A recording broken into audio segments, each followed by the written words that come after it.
I don't know if any of you are aware of this or not, but there has been some speculation since our congressman has decided that he is going to retire after an illustrious career about having me potentially run for Congress. Well, I had a lovely long conversation with my wife, and what we have decided on is that we haven't decided. Okay? And that unfortunately is the truth. We just simply haven't decided. Obviously these are big decisions. There's a lot in front of us, but where my focus is now and has always been is serving the people of Ulster County. I want to make sure that we get the best possible representation at every single level. I want to make sure that the people of Ulster County get what they deserve, which is proper representation everywhere. And I have a job to do right now, and that's a job I've been elected to, which is to be the best possible county executive I can, to be the kind of county executive you'd be if you were in my position. And that's something that I focus on each and every day with a wonderful group of people. See, when we formed the government in Ulster County, I got this wonderful luxury, and that was to start from the ground up. There was no precedent. There was nobody before us. And what we said to everybody, each and every person that joined my team, is this is going to be very different than anything you've ever experienced before. What we're going to do is to try to do it right. I don't care if you're a Democrat or you're a Republican. I don't care if you're a man or a woman. I don't care about what the discrepancies are. I don't care what the issues are. What I care about is, are you going to be 100% committed to doing it right and making Ulster County a better place? Getting it so we set the precedent so high that Ulster County government can achieve the level that it should achieve, which is to be the kind of government to serve these amazing people. That's what we're going to do. And that's what we've done from the very beginning. So again, I get lauded because in the past, there were no women really in positions of authority in Ulster County government. There's been some women's groups who have come to me and said, that's fantastic, we're so appreciative of what you've done. I said to them, I appreciate the perspective that you're coming at it from, but there is a reality here. I didn't do it because of that. I just removed all the roadblocks. And because of that, we got some of the best people out there, men, women, Democrats, Republicans, everybody, to try to run this government and get it done well. Well, what we have done, I think, is pretty special. We've cleaned up huge messes that have gone on for decades. We've stepped in and made Ulster County government run much more effectively. We've done things like take our health department, which was one of the worst in the entire state, and turn it to one of the best in the entire region. We did it in 18 months. That's how fast the kind of turnarounds in government can happen.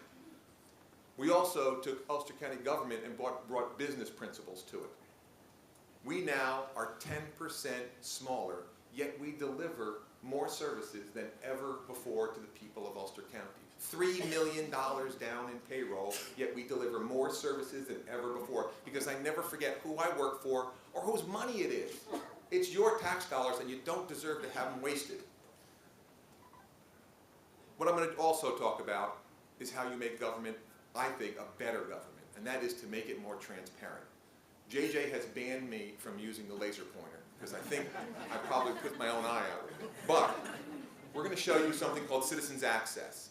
Again, if we're going to run the best possible government, we have to take best practices from everywhere, and when the best practices don't exist, we have to institute them.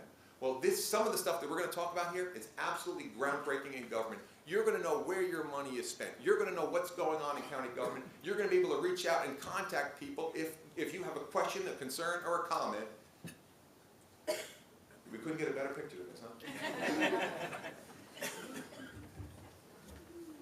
Let's take a look. Okay, JJ, citizens access. You go to the Ulster County website. It's really simple. It's ulstercountyny.gov. It'll take you right there. Citizens access. Another non-big picture. Come on, you kill it. We go through this, and you have choices to make. Citizens access. If you go to, where are we at here, JJ? Contracts. Let's do contracts first. The procurement contracts within Ulster County are going to be wide open. You're going to know where your dollars are being spent, every single penny of them. So what you're going to have is a searchable contract database. The ability to be able to go in and say, where's the county spending its money? Where is it going? Is it being done efficiently, effectively, and are we serving you well? It's not going to get an opinion. It's not going to get rhetoric. It's going to be all the data right there waiting for you. What else do you want to go to? How about the budget? All the budgets are going to be easily available at the push of a button. So are all the county's financial statements. So for all you CPAs out there, go at it. Resolutions, Everything that's coming before the legislature will be up there so that you can understand if it's something you have an interest in, you have a concern in, you'll be able to attend the meeting and have your voices heard in public comment. You want to reach out to an elected official? There'll be hyperlinks to elected officials. You click on it, it'll take you directly to them so that you'll be able to contact me. Easy questions? Hard questions? Really hard questions. Take-home vehicles. Everyone's always wondered, what's going on? Somebody must be bloated. Somebody must be benefiting from what's going on in this thing. There must be some sort of huge fat in the waste. Where's the $500 hammer? What I said to people is this: we're going to clearly lay out for each and every citizen exactly where take-home vehicles are at too and why they're there, whether they be emergency personnel or everybody. They'll break them out by departments and other things. You'll know where your money's getting spent. That's what it's supposed to be all about. It's your government.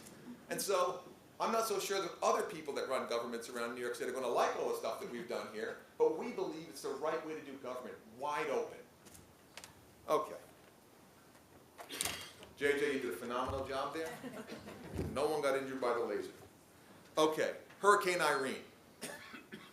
As I went around this county, I saw some of the most amazing things, and we've talked about this, but I've also seen huge outreach from places like the Chamber of Commerce and so many other people that just simply opened their hearts and opened their wallets to make things better.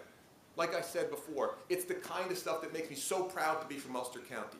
I was in Bel Air 3 days after Hurricane Irene. You couldn't get through. It was a physical impossibility, except for you had to go over onto the shoulder of the road. Half the road was literally washed away into the Esopus. I went to there. I expected there to be 100 people at a fundraiser at Bel Air. There was 1,500 people there. People poured out from all over the place. 3 days after, nobody had power. Nobody had anything. They came forward from everywhere to be able to say, how can I help? I spoke to a group. I came off the stage. I ran into an individual who I will never forget as long as I live. The organizer of the event wanted me to meet this individual. He lost his business. It literally was washed away. Trucks, cars, everything. He lost his home, washed away, gone, off the foundation, no longer exists. Virtually every monetary thing he had was gone. And I saw him. And I said, how are you doing? And I leaned down to him. I thought I was going to really try to bring some comfort to him. And it was just the opposite. He brought comfort to me. He said, you know, Mike, I may have lost all the material stuff, but I have 3 beautiful daughters and a wife who I have loved for 20 years. I haven't lost anything. And it put everything in perspective for me. And I realized this guy wasn't here for a hand out. He was looking to help. A guy that had nothing was here to help. He was trying to make a difference in somebody else's life. That's what Ulster County is all about.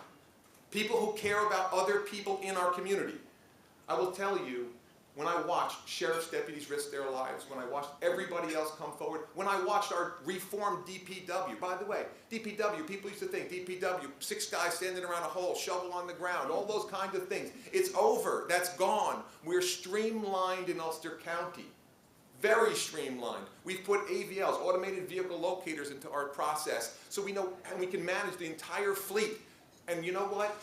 The people who work there have stepped up and risen to the challenge with a reduced amount of individuals. We saved $2.3 million in operations at our DPW. And you know what they did? They're dealing with restructuring everything. They put Humpty Dumpty back together again. They moved heaven and earth so that our roads are passable. And when you go and see some of the things that they've had to deal with, it's remarkable what these individuals have done. They have done the impossible. Now, when you look at things like Hurricane Irene, you constantly evaluate how you do what you do and how you can do it better. So we formed an EOC, or Emergency Operations Center, at the Sheriff's Law Enforcement Center. What we're going to do is we're going to bring forward everybody who plays a critical role in this, whether it be from emergency management personnel, sheriff, fire, rescue, literally everybody. And what we're going to do is have a central source of data for the people. We're going to be working with our local radio stations. We're going to look to try to find a way to make sure that communication never breaks down, never, ever, ever. Now, we've been lauded by certain local newspapers because we were out there giving 2-a-days when it comes to information, but ultimately, giving information out that doesn't land with the people in need doesn't count. So we're going to get better and better and better with an eye towards making sure we best serve you. Now, we also did a State of the County address 2 days ago. And at that State of the County address, we outlined a whole host of ambitious agenda items. I'm going to go over just a couple of them with you. First and foremost, Ulster County has to get more and more streamlined with an understanding that the world is changing. And so what we have done, by the way, somehow, some way along the run, governments have a tendency to get into the real estate holding business. They get properties and they just keep them because it's a difficult challenge to move through getting them off your books. Well, it's not something that we're going to be able to do any longer. We have to move through this process. Ulster County has over 70 properties. All of them are off the tax rolls, by the way. None of them are doing what they should be doing, as far as, again, those excess properties. So I'm going to work with the legislature to be able to identify what properties are excess. We're going to put them back on the tax rolls. We're going to make sure we do our job. I'm going to talk to you about core mission as well. Now, government has to understand what its core mission is, and so often it gets lost. And as it gets lost in that process, things can happen. We can fall back on the way it's always been. I tell everybody that ever works for me, you can tell me anything. Absolutely anything. I really appreciate frank and honest conversations. But you can't tell me we're going to do this because it's the way we've always done it. It simply doesn't fly with me. Well, I'm going to talk to you about our community college, which is a wonderful place, and a conversation I've had recently with both the president and the executive committee of the college board. The college has a $500,000 plus luxury home. It's lovely. Circular driveway, in-ground pool. It's lovely. It operates for ostensibly what is a few functions a year. That's not part of core mission. And when we're looking at trying to make sure people eat, when we're looking to make sure people get basic care, that's not part of core mission. So what I have proposed very simply, and the college has been very supportive of, is the immediate sale of that property. And I'll tell you why. Ulster County also has the same kinds of problems that happen across our nation. One of those problems is this. We have a rising veterans homeless problem. To me, that is utterly unacceptable. People who have committed to helping our country, putting their lives on the line, and being the bravest people we all will ever know. Some of them are having a hard time readjusting to civilian life. Now, whether it be people returning from Afghanistan or Iraq, or whether it be people from past conflicts, we're better than that as a country, and I guarantee you we're better than that as a county. So I'm going to take some of the proceeds from the sale of the President's house, and I'm going to either renovate or build transitional housing for our homeless veterans populations.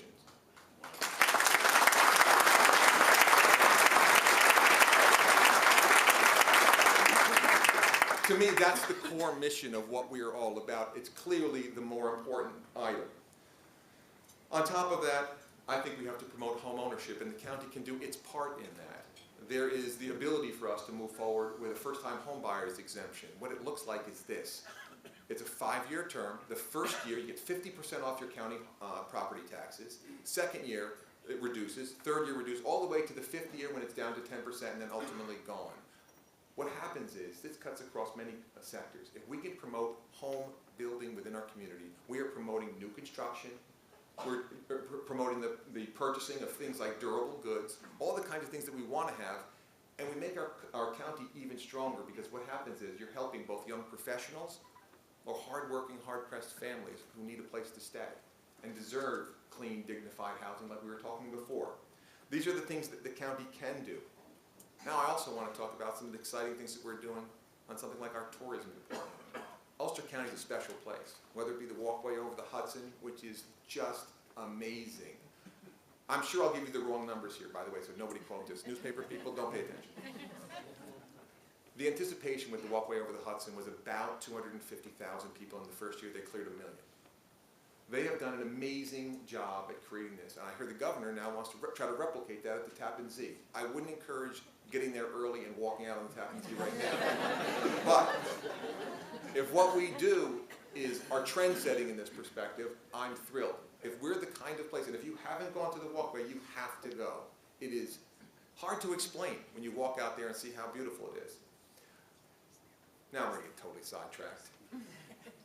When we opened the walkway over the Hudson, I went out there, and my son, who's just an absolute angel, at least that's what his mother tells me, came out with me, and he doesn't go to many political events. And so we went out to the center there, and it was packed. Pete Seeger was off to the side. He was singing. Everything was just going to be beautiful. There were dancers. They were going to tie a rope in the middle. It was going to be breathtaking. Well, one of the ballerinas spun around and elbowed the county executive from Dutchess County, Bill Steinhaus, right in the stomach. My son, from that point forward, thought political events were the best thing ever. He figured that's where politicians get elbowed in the gut. It must be great. I think he's waiting for the next one, though, which is a little concerning. Anyway, with all the actions and all the reform that we have done to our tourism department and the commitment that we have made with our partners from the private sector, you see, I've never forgotten who we're here to serve again. It's the partners that we have, the people in the Hotel Motel Association, the people in our Tourism Advisory Board, the people that represent the private sector, taking their ideas and building with them what we believe is the best tourism department for a county our size anywhere. Tourism bed tax revenues are one of the ways we measure that. We're up 5% year over year in one of the hardest economic challenging times you will see. That is a testament not only to the tourism department, but it's a testament to our involvement of our private partners, and I want to thank them for that as well. In that same vein, we've made some agreements with the city of Kingston. I think this is a really exciting opportunity. Now, if you know downtown Kingston, you know there's a visitor center there. We believe it's a beautiful location that can be better utilized. Here's how it works. The city of Kingston is suffering through the same kinds of challenges every small city is suffering through. So they have to make major cuts. And when you have to cut and make a decision between tourism or cops, tourism gets cut. And so what ultimately happened is they had an individual, but they didn't have a budget. They had a budget of, and I kid you not, $100 to promote the city of Kingston. The individual that was doing could be the best person on the entire planet. I'm pretty comfortable in saying $100 isn't going to get it done. And what was happening is this. We were promoting local events locally. That doesn't work. When you see Ulster County alive, when you see all the focus that we have made on tourism, understand the vast, vast, vast majority of it is not in Ulster County. We're trying to draw outside dollars here. It's in the metro New York area, and it's working. That's the exciting part. We've brought a professional process to this. We use Google Analytics to be able to make sure what we're doing is working. And we're committed to getting those kinds of business principles into government, and like I said, it's working. Well, the deal with the city of Kingston is very simple. They're going to eliminate the position. What does that is ultimately saves them $70,000 a year. There's $50,000 in the position, $20,000 in benefits. For our health insurance people, that's a lot of benefits. Anyway, as we move through that process of $70,000, it's how you end up dealing with that. What we've said to them is this. Take $40,000 of that money and give it back to your taxpayers. Give it back to the people whose money it is, or do what you see fit to make Kingston a better place from a quality of life issue, and the mayor has done a tremendous job of committing to do exactly that. What we said with the other $30,000, we're going to provide you the best of the best. You're going to get $30,000 in Kingston specific. So you're going to go from $100 to $30,000 of Kingston specific advertising to draw more tourists here, more dollars here, and make this a better and more thriving community. Because I've always said if Kingston doesn't thrive, Ulster County doesn't thrive. So I am very vested in making Kingston, Ellenville, Marlborough, and every single community, whether it be Saugerties, whether it be Shongum, all of them thrive. But we shouldn't lose sight. This is our only city. And if it doesn't thrive, we all suffer. So that move, by the way, will also put the county's tourism department at the visitor center. That's where we'll locate. We'll save $15,000 a year in rent. A win-win-win across the board. But ultimately what it does, it makes us better. That's the exciting part. Bringing shared services concepts, the same kind of shared services we did when it came to highway operations. Bringing those shared services, understanding that it doesn't matter if it's the town, the city, the county, it matters about you and your tax dollars. Okay, economic development. I think we all recognize a couple of things. We are in very challenging times. We all get that. The world is changing all the time. There are global economic forces at work that we must deal with the best we possibly can at the local level. I also know that the system that we had before simply was designed prior to this new form of government. So we have duplication and signals crossing and things that should never ever happen when it comes to making sure that we provide the best possible economic development engine possible. So we are excited to be able to work with our partners. Our partners involve people like the UCDC, the UCDC board, which I believe has a critical component, and what it ultimately does is represent the private sector, the business community, the people that you're trying to help. Our IDA, which is a wonderful tool. Our other partner in this process is the Economic Development Committee and Jim Maloney of the Ulster County Legislature, who plays a pivotal role in this process, as well as the county executive's office, where we can have those kinds of conversations with companies that can make the difference between them staying or going. And that's the kind of stuff we have done with folks like Gillette, we've done with other companies, and we're going to continue to do. So, and like I said, Ulster County Biz Help is still a one single point of entry for every business that has either a question, a concern, or needs information. Okay. Now we're going to really vent it out a little bit. How about the DEP? I got to tell you this. This has been something that's been going on for over 100 years. And it's no accident when you think about what's going on here. You see, I've dealt with some of the highest level people in the DEP. I understand one thing. It's about getting cheap water to the metro New York area at any expense. It doesn't really matter if they flood us or don't flood us. That's only recently. By the way, they refer to the lower Esopus. You know all that dark water that's going down there? They didn't refer to this, by the way, as the lower Esopus, by the way, one of the best trout streams you will ever find. They refer to it as their waste channel. It's part of their plumbing system. It's how they dump, dredge, and empty out some of the most vile, concentrated water you will ever see. And what they're doing, in my opinion, is illegal. They're breaking the Clean Water Act to the United States of America. We will push back with everything we have. So you see, what they have been able to do in the past is they've been able to function with this divide and conquer mentality. They deal with small town after small town after small town throughout the Catskills, and they abuse them because they can't take them on. Well, we are the first county in that area that's had a county executive and the ability to be able to push back, and we're pushing. We're going to take them on at every front. Now, whether that be with the feds, whether it be with the state level, whether it be publicly, whether it be legally, we're going to do whatever we have to do to make this stop. 100 years is going to end. Thank you.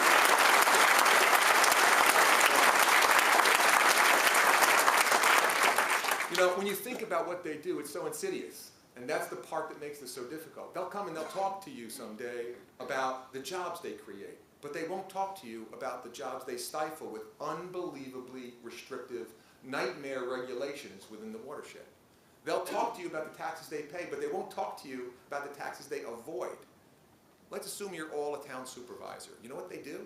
They come in, by the way, you have a limited budget, all the same challenges that everybody else has, trying to make sure you can protect your property taxpayers and your neighbors, and they come in with a team of 50 attorneys. And they say very simply, we're going to file something called a tax certiorari against you. It's a fight against what you're assessed at. It lowers their taxes. And they said, you can either agree with me or we'll bury you. What will happen is they'll take you to court every single year. Not 1 year, every single year filing tax certiorari's away. In fact, by the way, when they lower their assessment, they pay less in school tax, they pay less in town tax, they pay less in county tax, they pay less in everything. You know who picks up the bill? All of us. What that means is the people in this room are subsidizing New York City water rates, and that's fundamentally wrong. So that's another one of the reasons we're going to push back. And what they do to the people in Wawarsing, this community, by the way, where it's unnatural what's happening to them. There's leaks in the aqueduct. Water is pumping up into their basements. They're living with mold. They've had to put filtration systems in. They've had to do everything in their power to make sure. Their wells have been ruined, by the way. Not by nature, but by the New York City DEP. And to add insult to injury, the New York City DEP acted much like the cigarette companies used to act in the 70s. They denied any connection. There's no possibility this could possibly be. And now that the geological studies are starting to come out, they had the gall to completely underfund a buyout program. It was such an insult to the people there. And so we are fighting tooth and nail to make sure that they're held accountable and they properly fund these kinds of things, whether it be Wawarsing, whether it be the mud or flood choice that they have given us on the Esopus, or whether it be the tax burden. DEP is going to have a much different fight than they have ever had in their entire life. Good.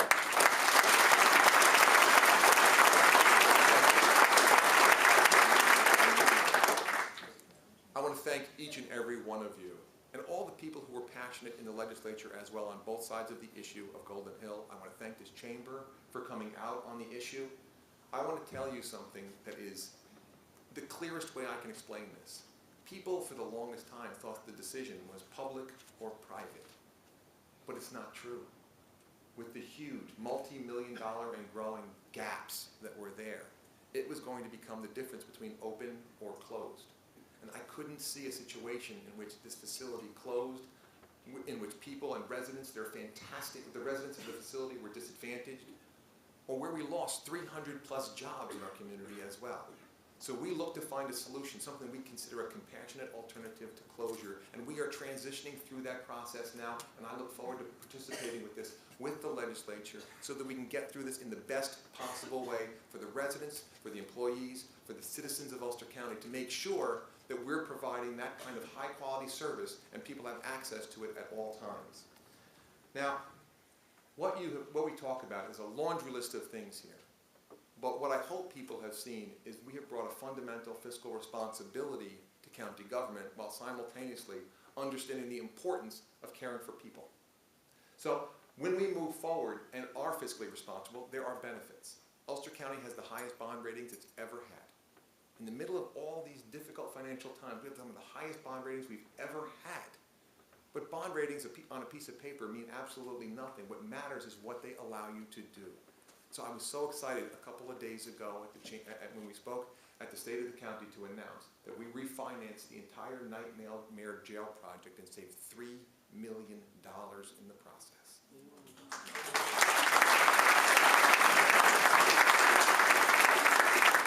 I can't make everything better on what was, without question, one of the biggest nightmare capital projects, if not the biggest nightmare capital project New York State has seen in a very long time. But what I can tell you, with the actions that we have taken, we have gone a long way to easing some of the financial burden on the people of Ulster County.